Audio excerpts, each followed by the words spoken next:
Pemirsa, mewujudkan hidup yang sehat dan aman dari bahan kimia sangat penting dilakukan, terlebih di tengah pandemi COVID-19.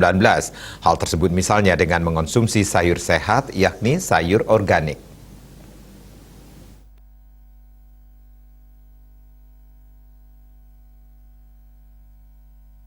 Protokol kesehatan COVID-19 di tengah pandemi COVID-19 harus selalu diterapkan. Salah satunya melalui asupan makanan yang sehat. Hal tersebut bisa didapatkan dengan mengonsumsi makanan sehat seperti makanan yang diolah secara organik, baik dari segi pupuk serta perawatan lainnya. Pangan sehat seperti sayur mayur bisa diperoleh dari petani yang mengembangkan sayur organik, misalnya di Kecamatan Baturiti, Kabupaten Tabanan. Hal tersebut diungkapkan oleh Koordinator Penyuluh Pertanian Dinas Pertanian Kabupaten Tabanan, Made Subur. Dari segi keberagaman di sini paling potensi, terutama hortikulturanya, sayuran. Sayuran di sini yang juga umurnya pendek, itu sangat butuh sekali sentuhan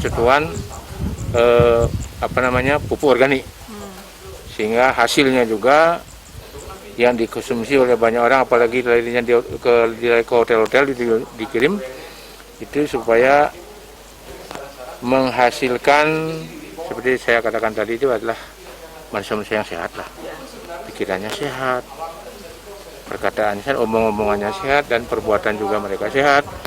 Itu sehingga petani-petani di sini juga sebagai sumber daripada penghasil sayuran, peningkatan pendapatannya juga semakin meningkat. Pemirsa, selain mewujudkan hidup sehat dengan pangan sehat, mengonsumsi makanan sehat juga akan memberikan dampak positif bagi petani organik dari segi peningkatan ekonomi. Selain mengonsumsi makanan sehat, ingat selalu terapkan protokol kesehatan COVID-19 secara ketat agar terhindar dari virus corona. Desak Aryani, Bali TV.